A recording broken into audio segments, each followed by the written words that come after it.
E aí, pessoal do canal, tudo bem? Hoje eu estou aqui para responder a seguinte pergunta. Em minha opinião, para a defesa pessoal, qual o melhor calibre para a pistola?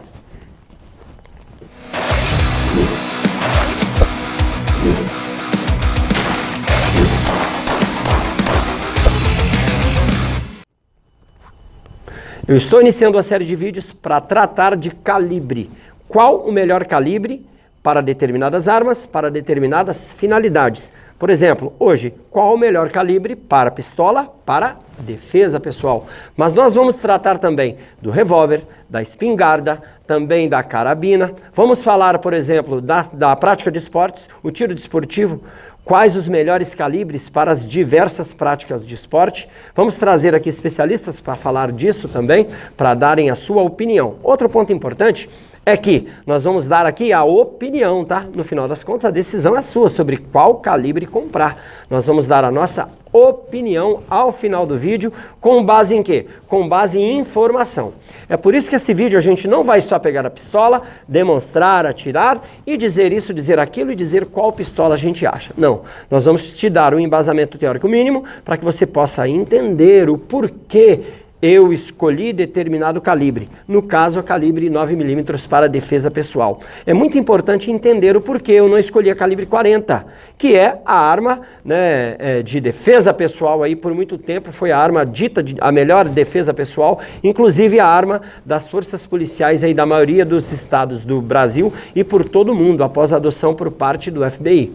Tá? Então nós vamos trabalhar esses conceitos para que você possa entender um porquê. E aí sim você decidir, tomar a sua decisão, escolher aí conforme a melhor opção para você. Tá? Com quais armas nós vamos trabalhar aqui? Quais calibres? Todos? Impossível, né? Impossível trabalhar com todos os calibres. Nós vamos trabalhar aqui, ó, com a 45, com essa Taurus aqui 1911, com essa Imbel MD6.40, tá bom? Com essa G17 9mm Glock, tá bom?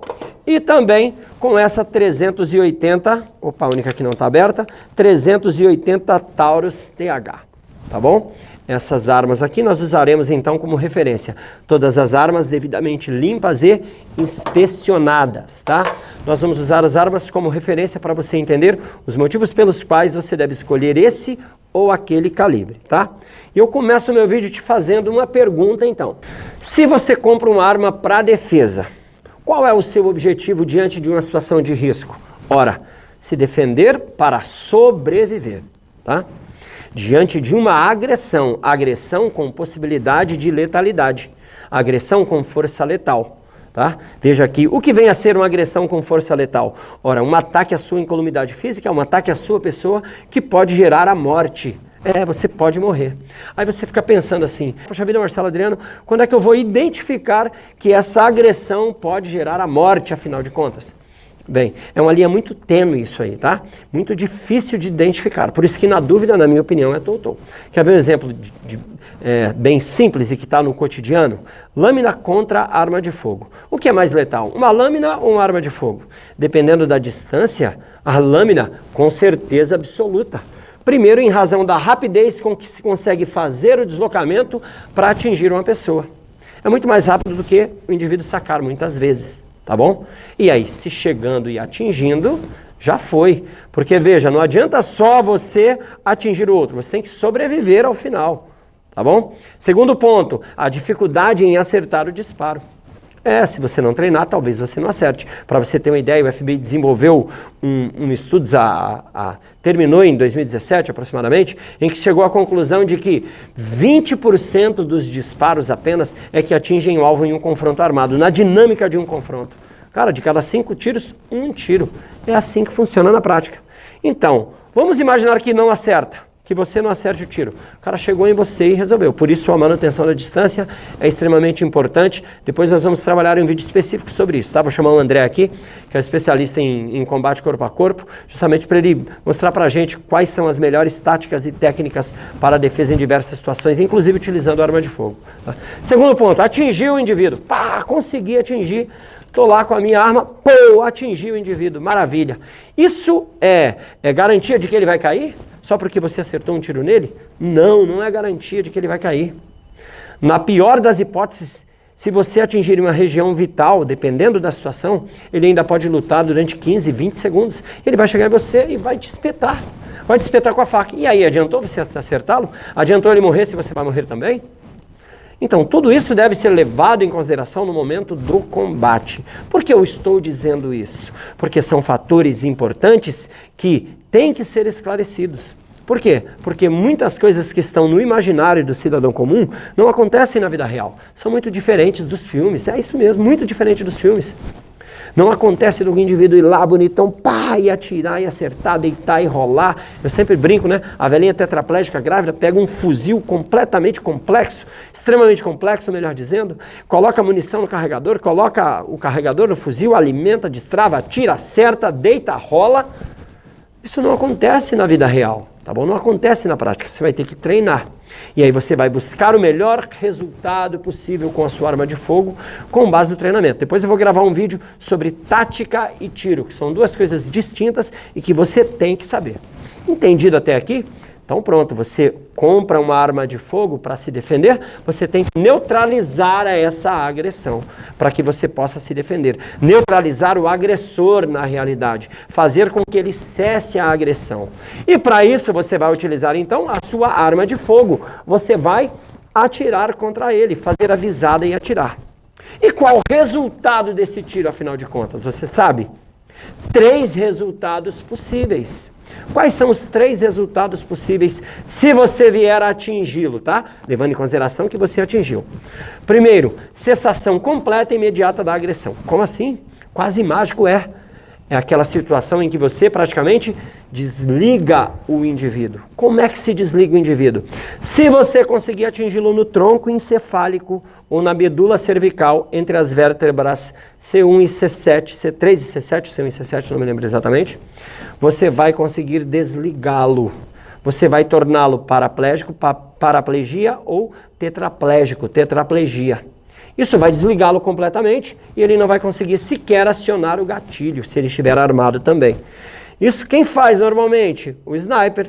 Só que o sniper está lá com uma arma de alta precisão, às vezes está distante, mas está lá com uma arma de alta precisão, ele tem somente aquela situação, aquela forma de resolver a situação e ele é extremamente treinado.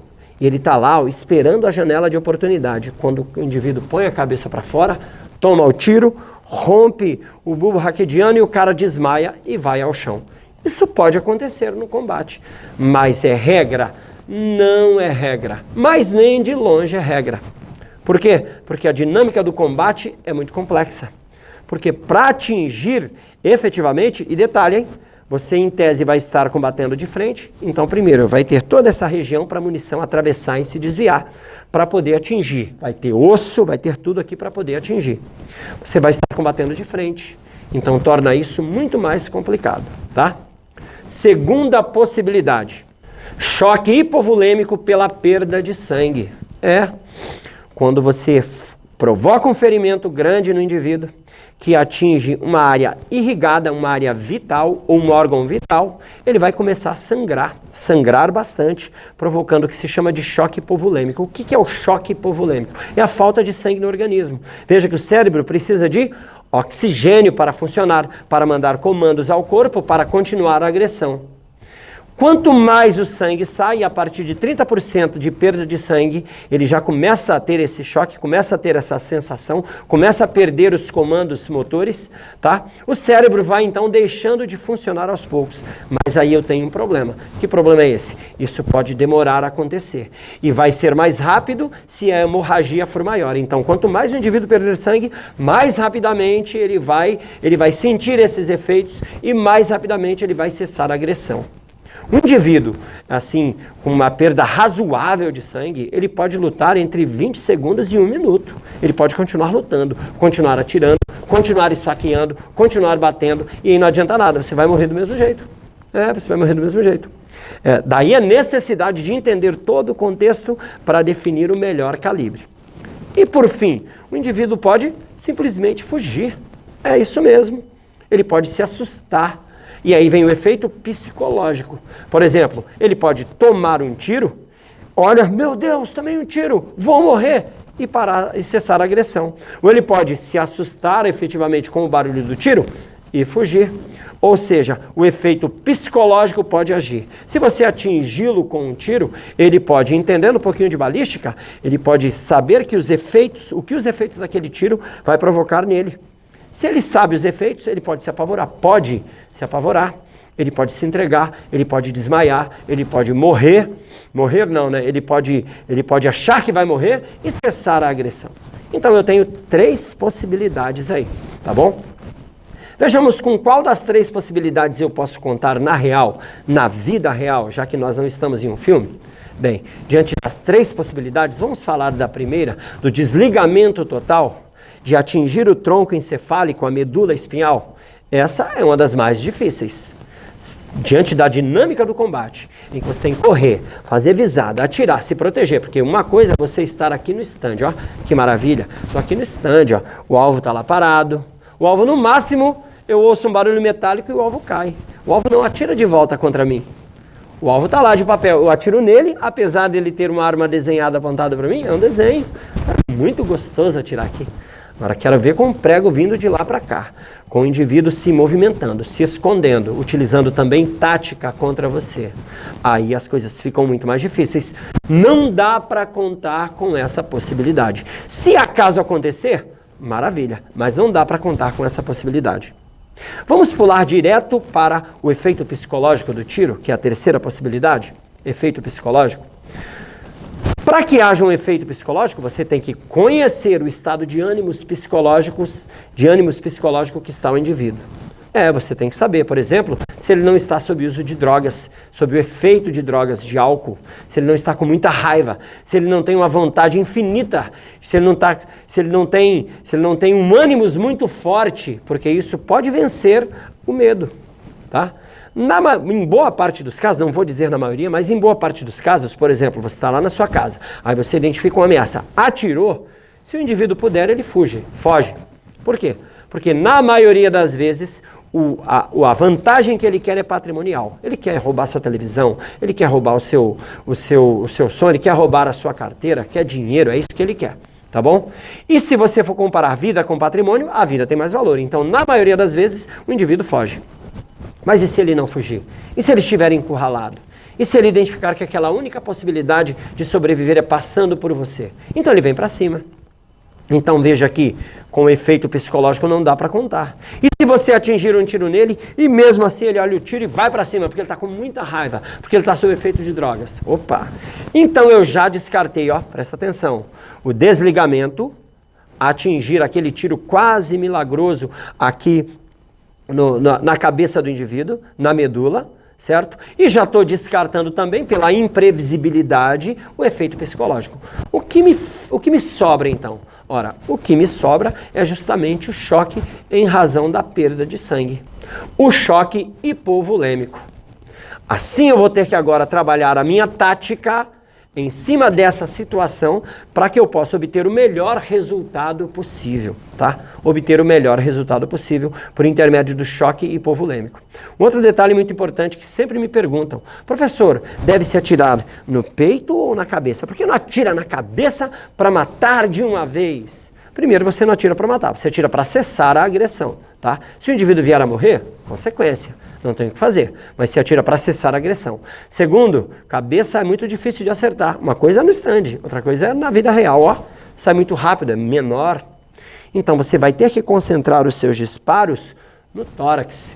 Então, trabalhando com essa possibilidade de você fazer gerar uma forte hemorragia no indivíduo, para que o indivíduo morra o mais rápido possível, cesse a agressão o mais rápido possível, aí você parte para a escolha da sua arma, mas tem que levar diversos fatores em consideração.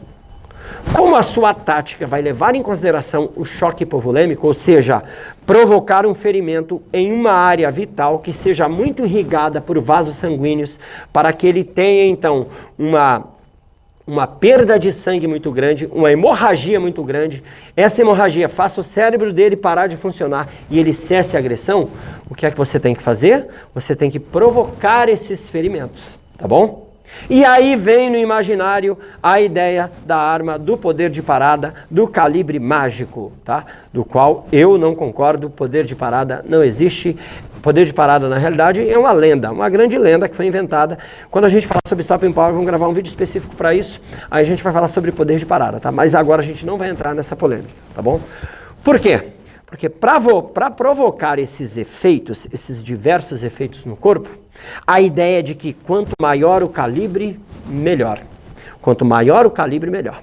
E aí eu tenho o quê? A 45, como eu tenho aqui na minha mão, tenho a 40, tenho a 380, tenho a 9mm. Opa, então eu vou escolher aquele calibre que me dê o maior impacto. Mas isso não é 100% verdadeiro, tá? A ideia do Stopping Power e do calibre milagroso, ela surgiu, o calibre e aquela munição que tem um poder de parada, ela vem sendo estudada há muito tempo, tá? Desde a Guerra do Ópio, tá? Ela vem sendo estudada. Desde a Guerra do Ópio vem se buscando uma munição que fosse efetiva ao ponto de, com um tiro, se parar o indivíduo imediatamente. Lá em Dundun, no interior da Índia, desenvolveu-se então a primeira munição com a finalidade distinta de simplesmente perfurar. Por quê? Porque o guerreiro indiano, ele tomava vários tiros e continuava com muita força lutando, matando os ingleses, tá bom? E aí o exército inglês tentou desenvolver uma munição que transferisse mais energia, que tivesse um efeito diferente do que só a perfuração. Por isso a expressão munição Dundun, por conta da região de Dundun, lá na Índia, tá? De lá para cá, muitos estudos foram desenvolvidos e buscou-se essa ideia do calibre ideal que transferisse energia a ponto de cessar a agressão com um único disparo, tá bom? Em 1986, nos Estados Unidos, num evento chamado Miami Shootout, o que aconteceu? Houve um confronto quando 8 agentes do FBI confrontaram 2 assaltantes de banco, tá? Intensa troca de tiros.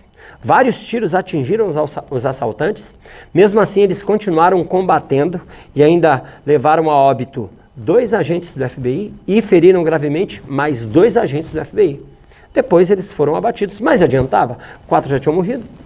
Assim o FBI começou a questionar o porquê e colocou no calibre, na potência do calibre, a culpa. E passou-se a buscar, então, o melhor calibre possível, tá? Inicialmente adotou-se o 10mm, mas o 10mm era um calibre muito forte, né? Muito grande, tá? Com muita potência, então o recuo era muito grande, a arma muito grande, difícil de operar.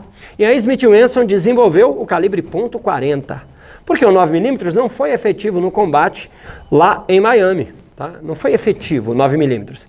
Aí buscou-se a substituição. A Smith Wesson desenvolveu, então, um calibre intermediário, o 10mm curto, ou o .40, que tem o diâmetro de 10mm aproximadamente, tá? E tem uma potência, mas tem uma potência um pouco menor, tá? Então ficou ali entre o 9mm e o 10mm o .40. A partir dali, o FBI adotou o .40, certo? Ao invés de questionar outros fatores, como por exemplo treinamento, tática, protocolos, não, eles decidiram eleger o calibre como principal responsável.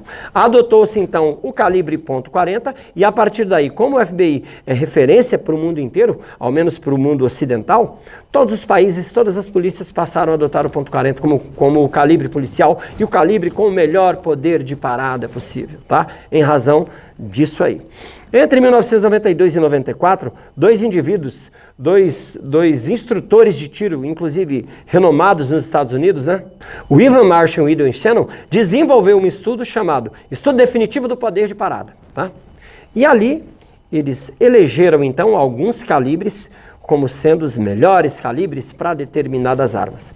Só que o próprio Evan Marshall, ele depois admitiu que os parâmetros utilizados não tiveram uma base científica para a definição do que era aquele poder de parada naquele melhor calibre possível, tá? O que ele disse? Bem, o nosso parâmetro foi o seguinte, eu busquei aqueles casos em que o indivíduo tomava um tiro e caía imediatamente, ou então tomava um tiro, deslocava por 3, 4 metros e depois caía. Só que ele desconsiderou todo o resto. Ele desconsiderou todos os outros combates em que o indivíduo tomava tiros e não caía, por exemplo. Ele não levou em consideração todos os outros fatores que podem fazer com que o indivíduo caia imediatamente. E não somente o calibre, tá? Mesmo assim, isso colou, isso rodou pelo mundo inteiro e hoje em dia tem esse mito aí do poder de parada que na realidade não existe, tá bom? Esse é o primeiro ponto, importante a ser destacado aqui. O segundo ponto é que o FBI passou a adotar, então, o calibre 40 como referencial. Porém, com o passar do tempo, outros estudos foram desenvolvidos, tá? Em 2017, os Estados Unidos, então, o FBI, na realidade, anunciou que estava voltando para o calibre 9mm. Mas por que estava voltando para o calibre 9mm se o calibre 40 era tão milagroso assim? Bem simples. Estudos mostraram que aquele estudo inicial era completamente equivocado, tá? E que são muitos os fatores que envolvem, então, o combate para se definir ou se colocar a culpa no calibre para o desfecho de qualquer combate. São muitos os fatores que estão envolvidos, tá bom? E muitos estudos, então, foram desenvolvidos para se definir qual o melhor calibre a ser adotado e voltou-se, então, para o 9mm. Então, antes de me criticar, critique o FBI pelo fato dele ter voltado para o 9mm, tá? Bem, voltando ao choque hipovolêmico e o impacto que ele provoca com a perda de sangue, agora o que eu preciso saber para obter o melhor resultado possível? Bem, com os meus disparos eu preciso provocar hemorragia. Ok. Só que esses estudos que foram desenvolvidos nos Estados Unidos, que levaram o FBI a voltar para o 9mm, trouxe diversas conclusões. Por exemplo, aquela ideia de que com um tiro de ponto .40 eu vou provocar esse choque e vou fazer o indivíduo parar. Então isso deixou de existir. Com um tiro de 45, com um tiro de 357, isso deixou de existir. Na realidade, observou-se, e aí a junta de médicos especialistas, de médicos de medicina legal, né, aqueles voltados para a autópsia, eles identificaram que a cavidade permanente provocada pelos calibres de porte de defesa, que vão de 380 a 45, por exemplo, eram muito parecidas. Não tinha grande diferenciação, não havia grande diferenciação. Isso quer dizer que o tiro desses armamentos nas pessoas não provocam tanta diferença assim, ao menos para esse impacto mais imediato que se quer, cessar a agressão imediatamente. Outro ponto importante é em relação à cavidade temporária. A cavidade temporária é a cavidade provocada pelo tiro em razão da elasticidade dos nossos tecidos corporais, né? Para essas armas de defesa, para essas armas de porte, a cavidade temporal é desprezível, porque essa elasticidade, essa abertura não provoca nenhum tipo de dano ou nenhum tipo de dano significativo.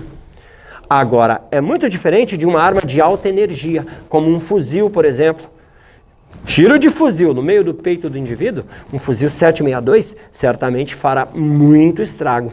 Mas entre as armas de porte para defesa, não havia tanta diferenciação. Espera aí. O que eu vou fazer então para resolver o meu problema? Bem, eu preciso provocar hemorragia. Para provocar hemorragia, eu preciso de um ferimento grande, ou então eu preciso também atingir um órgão vital. Para isso, o que é necessário? É necessário, primeiro, atingir o ponto efetivo onde eu posso obter esse resultado. Segundo, eu preciso obter penetração. E terceiro, eu preciso alargar, fazer um grande ferimento. E como fazer isso então, se eu não tenho um fuzil à mão? Ora, eu utilizo a minha arma de porte, só que eu realizo vários disparos. Então, para que eu possa, primeiro ponto, atingir esse local mais adequado, eu tenho que ter precisão. Depois, para que eu provoque um ferimento maior, eu tenho que atingir vários tiros. Então, a recuperação no tiro é muito importante. Tá? Veja que eu tenho que ser preciso e tenho que recuperar rapidamente o tiro. Então a recuperação do tiro é muito importante. A recuperação da visada para o próximo tiro. Isso quer dizer que quanto mais tiros eu der, melhor. Olha aí, em detrimento do calibre. É melhor eu dar vários tiros de um calibre menor do que menos tiros de um calibre maior. E é muito melhor eu concentrar, ter precisão. O terceiro ponto é a perfuração, porque veja, é o local onde você atinge, a perfuração e o tamanho do ferimento. Confere? E o tamanho do ferimento. Para a perfuração, o que eu preciso? Eu preciso de uma munição que perfure mais. Assim, para que eu tenha precisão e atinja mais rapidamente, um calibre menor é melhor. E para que eu atravesse, então, tudo aquilo que eu encontro aqui, que são músculos, ossos, cartilagens, eu preciso de uma munição que perfure. E aí, em minha opinião, a melhor munição é a ogival, tá bom? Bem, diante disso, o que se buscar então? Ora, Dentre esses calibres, como a diferença do impacto não é tão grande, eu preciso de um calibre o mais funcional possível, que eu seja mais preciso e consiga dar mais tiros, maior quantidade de tiro. Então, o que vai influenciar? Vai influenciar o recuo para recuperação, vai influenciar a capacidade de munição para que eu tenha mais tiros para dar. Um outro mito que cai aqui também é o tal do double tap. Isso também não existe. Você vai dar quantos tiros forem necessários para fazer cessar a agressão, tá? E assim, como é que eu vou definir o melhor calibre então? Ora, primeiro parâmetro, o recuo da arma. E desses calibres, qual tem o menor recuo? Bem, o que tem o menor recuo é o 380. Depois, o 9mm, tá bom? De longe, 9mm. Depois, aí 40, 45, depende do tipo de arma. Mas em muitos casos, o 40, inclusive, tem maior recuo que a 45. Tá? Então, essa diferenciação é importante, tá? Quantidade de munições. Então, a 380 também, só que a 9mm também atende bem essa necessidade, tá? E por fim, a energia. A energia é importante também? É importante, mas não é a mais importante. Se eu tiver, então, uma arma com boa precisão, com boa capacidade e com uma boa energia, e a energia da 9mm é muito próxima da 40, é muito próxima da 40, tá? Eu escolho então essa arma, certo? Dentre a 9mm e a 380, eu escolho a 9mm. Por quê? Porque a 9mm vai me dar excelente energia em comparação com todas as outras, tá? E o efeito que ela provoca, uma excelente capacidade de munição, certo? Eu tenho munições, armamentos aí, AG-17, 17, 19 tiros, dependendo da configuração, 15 tiros, dependendo da configuração, certo? E eu terei ainda, certo? Boa capacidade de recuperação, excelente capacidade de recuperação. Por isso, na minha opinião, a 9mm é o melhor calibre para a defesa pessoal, tá? Então, como é que você justifica a sua 9mm então, Marcelo, em relação a .40, a 45 e a 380? Simples. A melhor relação entre potência, recuo e aí a possibilidade de recuperar melhor a visada para que você possa realizar mais tiros com maior precisão, capacidade e energia, que é muito próxima da .40 então. Vamos atirar um pouquinho só para vocês verem como funciona? Agora eu vou atirar com a 380, tá? O que eu quero que você preste atenção no recuo. Primeira situação, um tiro isolado, para vocês identificarem o recuo, como funciona, e depois uma sequência de tiro, levando em consideração então a recuperação da visada. Hoje a gente só vai olhar o recuo. Quando a gente fizer o review das armas, aí a gente vai ver o resultado de alvo e vai ver também o resultado do impacto em cada tipo de superfície, que é importante saber. Valeu? Então presta atenção, ó.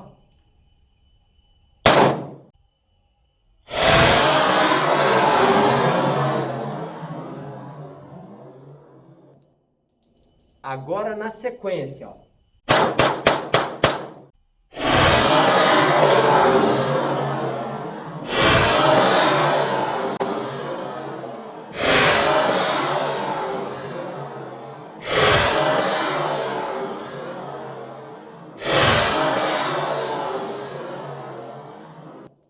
Vamos atirar agora com a 9mm G17 Glock. Mesma coisa, um disparo isolado e depois a sequência, tá?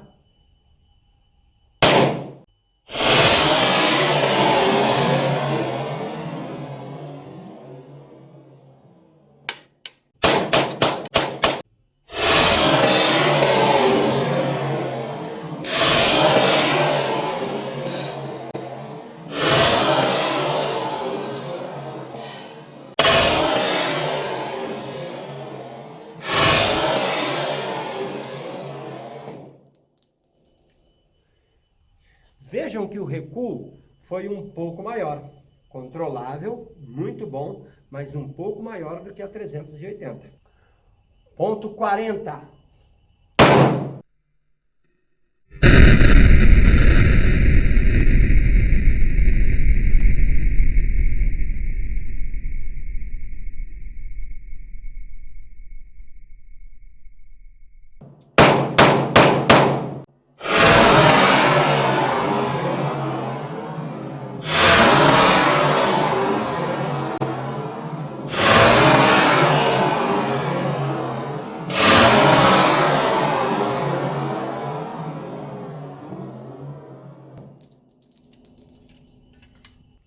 45.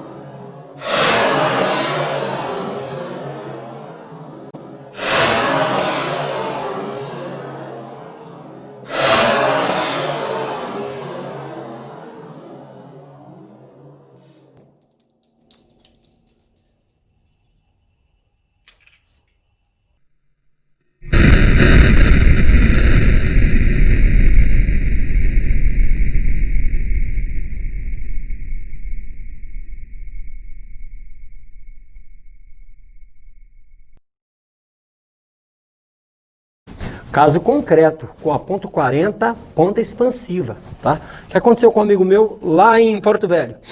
Dois colegas, um colega estava na frente com o carro, outro vinha atrás, os dois com a namorada. O primeiro parou o carro para comer o lanche, o outro veio logo atrás. Dois meliantes foram abordar o carro da frente e o colega atrás, eles não sabiam que era o colega. O que chegou aqui pelo lado da namorada, quando colocou a arma, a menina se assustou. O outro chegou aqui para abordar também. No que ela se assustou, o cara atirou. O tiro perfurou a boca, arrancou um dente dela, atravessou aqui, ela teve muita sorte. Pegou aqui, ó, nas costas do colega, chegou, cortou a camisa. Nisso ele estava com a arma, sacou, neutralizou esse indivíduo. Quando foi neutralizar o outro tinha corrido. No que ele correu, deu de cara com o colega que estava atrás de frente. 2 tiros no peito de Cooper Bullet .40. Pergunta se ele morreu. Não. Quer dizer, cadê aquele calibre mágico? Não existe mágica. Existe um intrincado de situações aqui, de obstáculos entre os órgãos vitais e você e o tiro. São ossos, cartilagens, músculos. Então não tem mágica. Por isso que você deve verificar bem o custo-benefício de cada arma, de cada calibre, para que você possa efetivamente então decidir. Bem, pessoal, para finalizar, eu vou dizer agora, na minha opinião, na sequência do melhor para o pior calibre, tá? Em primeiro lugar, na minha opinião, sem dúvida nenhuma, 9mm. Por que não a 380, se ela é ainda mais controlável? Porque a 9mm tem uma energia maior. Sendo bem maior a energia, essa energia sim compensa, em razão da pequena diferença de recuo entre a 9mm e a 380. Além do que, eu vou ter uma capacidade muito parecida com a 380, tá bom? Sempre munição ogival, tá? Munição ogival, com munição ogival. Segundo lugar, 380, tá? Por que 380 e não a 40? Porque em razão da possibilidade de realizar diversos tiros com maior precisão e da capacidade de tiros que eu posso conseguir com a 380, a 380, em minha opinião, está em segundo lugar, tá? Em terceiro lugar, a 45, tá bom? Por que a 45 ao invés da 40? Porque a 40 é uma arma que trabalha muito no limite da pressão. Tá? E é um desgaste muito grande para a arma, para a potência que ela te apresenta. A 45 te apresenta um equilíbrio maior em relação a essas forças. Problema da 45, quantidade de munições, tá? É uma munição dessa grossura aqui, meu irmão. Então são poucas munições. Essa munição aqui, por exemplo, que é com carregador monofilar, cadê o carregador? Carregador monofilar, são 7 munições do carregador, mais uma câmera, é quase um revólver na quantidade de munições, tá? E para finalizar, em último, em minha opinião, a pistola .40, tá bom? E por que a .40? Diante de todos esses aspectos que a gente apresentou, já que não há tão grande diferença no impacto no corpo de todos esses calibres, já que ela é uma arma que trabalha no limite da pressão, gerando um grande desgaste na arma, gerando grande recuo, eu acredito que dentre esses calibres, o .40 é então o pior. Valeu, espero que tenha gostado, até a próxima.